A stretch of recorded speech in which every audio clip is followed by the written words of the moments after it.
시몬 이니셔티브는 허브 시몬의 영향을 받아 교육 분야에서 기술을 효과적으로 활용하고자 합니다. 이니셔티브는 학문적 연구와 증거 기반 접근을 통해 교육의 질 향상을 목표로 하고 있습니다. 기술을 통해 개인별 학습 성과를 극대화하는 것이 주된 목표로 설정되어 있습니다.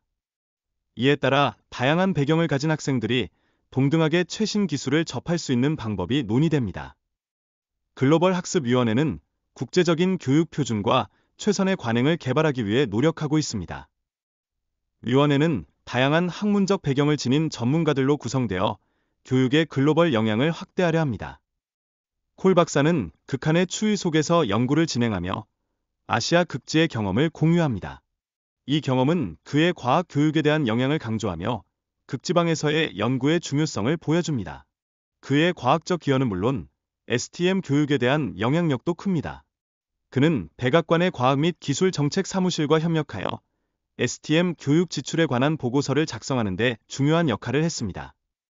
콜 박사의 교육 기여를 기리기 위해 브리티시 컬럼비아 대학교에서 과학 교육 이니셔티브가 설립되었습니다. 이니셔티브는 증거 기반의 과학 교육을 실현하기 위한 노력을 포함하고 있습니다. 교수자의 경험과 교육 방식은 학생들의 이해도에 깊은 영향을 미칩니다. 새로운 교수법을 적용하면 학생들이 더 나은 학습 결과를 나타내는 경향이 있습니다. 효과적인 교육 원칙은 인지 심리학, 뇌 연구 및 강의실 연구에서 도출됩니다. 이러한 원칙은 복잡한 과학적 개념을 배우기 위한 필수 전략을 제공합니다. 연구를 통해 학생들이 실제 연구 환경에서 경험을 쌓고 전문가로 성장하는 모습을 확인할 수 있습니다. 이는 이론적 지식보다 실습 경험의 중요성을 시사합니다. 학습의 새로운 패러다임은 학생들이 뇌의 차이를 이해하고 적절한 연습을 통해 유사한 방식으로 변화할 수 있음을 보여줍니다. 이는 교실에서 교수법을 개선하는 데 중요한 통찰력을 제공합니다. 전문성이란 특정 분야에 대한 풍부한 지식과 정보의 조직화, 자신의 사고를 분석하는 능력을 포함합니다. 이러한 요소들은 교육적 측면에서 전문가 사고를 발전시키기 위한 중요한 기초가 됩니다. 전문성을 획득하기 위해서는 집중적인 연습이 필요하며 이는 뇌 구조의 변화를 요구합니다. 이 과정을 통해 학생들은 점차 높은 수준의 사고력을 발전시킬 수 있습니다. 학생들이 도전적이지만 실현 가능한 과제를 해결하도록 촉발하는 것이 중요합니다. 이러한 과제는 학생의 두뇌를 자극하고 발전의 기회를 제공합니다. 효과적인 교사는 학생들에게 구체적이고 즉각적인 피드백을 제공해야 합니다. 피드백은 학생들이 무엇을 잘하고 있으며 개선해야 할 점을 분명히 알려주는 것이 중요합니다. 교사는 학생들에게 학습의 가치를 인식시키고 동기를 부여해야 합니다. 학생들은 과목에 대한 이해와 중요성을 느끼게 되어 많은 노력을 기울이도록 해야 합니다. 학생들이 실제 상황에서 물리학 개념을 적용할 수 있는 능력을 평가하는 테스트가 있습니다. 이 테스트는 학기 초와 말에 시행되어 학생들의 학습 정도를 측정하는 데 유용합니다.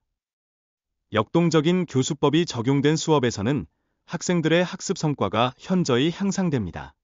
특히 소그룹 작업과 같은 협동 학습 방식이 효과적이며 교수자는 학생들의 활동을 촉진하는 역할을 합니다. 교수법의 변화가 학생들의 학습 효과에 미치는 영향을 보여주는 연구가 있습니다. 모든 교수자가 동일한 효과적인 교수법을 사용할 경우 학생들은 비슷한 수준의 학습 성과를 나타냅니다. 한 가정의 구성원이 교육 방법을 변경한 결과 학생들은 6배 더 많은 것을 배우게 되었습니다. 이러한 변화는 교육 효과성을 높이는 데 중요한 역할을 합니다. 캘리포니아 대학교 샌디에고의 연구에서는 새로운 교수법 도입 후 실패율이 평균적으로 3분의 1로 줄어들었습니다. 이는 학생들이 더 성공적으로 수업을 이수하게 만듭니다. 대규모 강의에서의 실험에서는 사전 준비된 강의 자료 없이 학생들이 스스로 문제를 해결하도록 하는 방식을 사용했습니다. 이러한 접근은 학생들의 학습 동기를 높이는 데 효과적입니다. 수업에서는 학생들이 클리커를 사용하고 그룹 활동을 통해 서로 소통하며 문제를 해결합니다. 이 과정에서 학생들은 피드백을 주고받으며 교사는 대화를 관찰해 이해도를 평가할 수 있습니다. 이러한 교수법은 모든 학생에게 효과적임이 입증되었습니다. 연구는 고급 학생뿐만 아니라 어려움을 겪는 학생들에게도 긍정적인 영향을 미친다는 것을 보여줍니다. 교수자는 과제와 시험 문제를 통해 학생들이 전문가 사고를 연습할 수 있도록 해야 합니다. 정보의 적절한 사용과 문제 해결에서의 판단 기준을 이해시키는 것이 필수적입니다. 문제를 설계할 때는 학생들이 실제로 직면할 수 있는 상황을 반영하는 것이 중요합니다. 이를 통해 학생들은 깊이 있는 학습을 하고 새로운 환경에서도 유용하게 적용할 수 있는 능력을 기를 수 있습니다. 메모리는 장기 기억과 단기 작업 기억으로 나뉘며 단기 기억의 용량은 제한적입니다.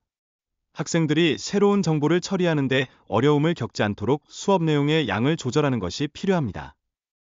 수업 중 이해를 돕기 위해 학생들에게 개념적 질문을 제시하는 것이 유익합니다.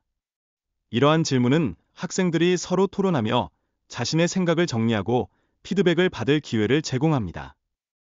학생들이 문제를 이해하고 나서 설명을 듣는 것이 학습에 더 큰 도움이 됩니다. 이는 학생들이 이미 고민했던 질문으로 인해 깊은 이해를 하게 되기 때문입니다. 교사는 학생들의 대화를 청취하여 그들이 무엇을 잘 이해하고 있는지를 파악할 수 있습니다. 이를 통해 교사는 후속 교육의 방향을 더 효과적으로 설정할 수 있습니다. 과학과 공학 교육을 연구 분야로 접근해야 한다는 중요성이 강조됩니다. 이는 교육 실천이 더 과학적이고 체계적이어야 함을 의미합니다.